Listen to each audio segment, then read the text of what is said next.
Hi, this is Brody Nack with the Politics Professionals for the State of the Race Roundup for the Republicans going into the March 15th primaries. This will be a kind of reflection on what happened last Tuesday as well as what's expected to happen tomorrow. So, last week, Donald Trump had a great night, it would appear. Cruz had a couple of upsets in states such as Idaho and Wyoming, but Trump did do the best and got the most states and really repelled Kasich and Rubio a lot. Rubio did not crack third place in any of the states, and that's really, really bad going into the state he needs to win this tomorrow, Florida. Kasich overperformed in some ways as long as you set your bar really low, but he did lose to Cruz in Michigan, of all places. Which, when he won New Hampshire, he said he was holding out at least till Michigan to hope to start winning some of the Midwestern states, and it looks like that strategy's out the window. So, another great night for Trump to make up for this sort of tepid nights that have been going on recently. And the assault that happened the previous weekend by Romney and some of the establishment forces, quote unquote, coming together to finally make a move against Trump, since it doesn't seem like any of the candidates has competent enough to do it themselves. So, going into tomorrow, March 15th, we're looking at what could possibly be an even more consequential day for the race than Super Tuesday or March 8th, where this is going to be a very big day because we could potentially lose the last two establishment candidates, or people who are, generally fit the mold of what a president should be as far as being inclusive and a positive message and representing typical Republican values. Now, Rubio might be more of a Tea Party person and is only considered establishment because of the times we live in for what the Republican Party is now. But John Kasich is a classic establishment. He's open to Social Security. He expanded Medicaid. He's not unreasonable about that. And, he's still got his conservative things like hating teachers and stuff and really clamping down on social issues and unions and the like in Ohio. But the thing is, they're teetering on the brink of collapse. Rubio is behind by 10% in Florida, his must-win state. There is no going on for Rubio after this if he loses Florida. He's only won 2 states, Puerto Rico not even a state, and Rubio's a must-win because it is a take-all state of 99 delegates. Now, you might have noticed in the other video, if you watch the Democratic side, that 246 are up for the Democrats, but it's important to remember that this is a winner-take-all for Florida, and you need about half as many delegates to win the nomination in the first place if you're a Republican. So, these 99 delegates, if Trump gets them, that's 1/10 of the way towards the nomination just with that one state.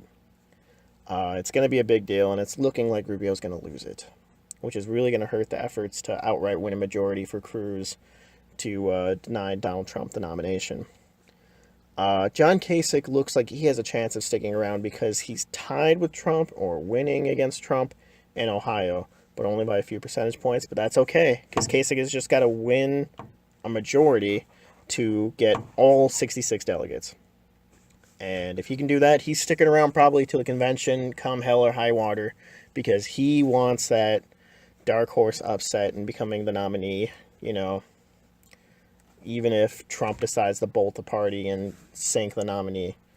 Because Kasich will get to be the nominee, and that'll be kind of the pinnacle of his political career. No one thought that John Kasich coming in August or July of 2015, being the last of 17 Republicans to enter the race, that he would get as far as he did.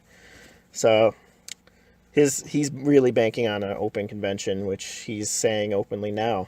That's what he wants. As far as who's going to win which states, Cruz has a chance at some states, but very few, and it looks like Trump is going to win most of the states again tomorrow. So, if Trump wins a majority of the states, it's going to be really, really hard to deny him a majority of the delegates, not even counting if he gets enough to just cinch the nomination as it is. So tomorrow is going to be a really decisive day for the Republicans because they're probably going to lose 1 to 2 of the 4 remaining candidates. And that really changes and redefines the race. Trump's already starting to look towards being a general election matchup with Clinton, and you really can't blame him because he looks like he's got all the cards he needs right now. As soon as Rubio goes down tomorrow and Kasich, maybe 2. Now, in the unlikely scenario that Rubio wins Florida and Kasich wins Ohio, we're looking at a definite contested convention.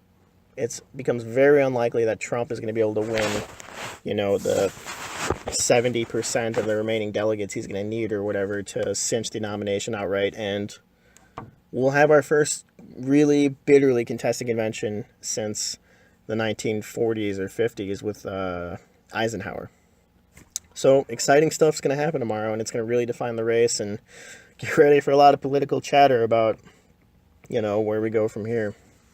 So let's just say the race roundup for the Republicans going into March 15th primaries, and be sure to check out the Democratic video I put up before to see what their entirely different situation is looking like, as well as to, look forward to the video I'm going to have in 2 days, really wrapping everything up. I'm thinking about doing a combination video so I can kind of compare where the two races are at. They'll both change. Well, the Democrats might not change a lot depending on what happens. Bernie says he's going to stick around to the convention no matter what. But it'll be interesting to compare the damage done on the Republican side versus the damage done on the Democratic side. So look for that on Wednesday night or so. All right, this has been Brody Knack with the Politics Professionals. Have a good one.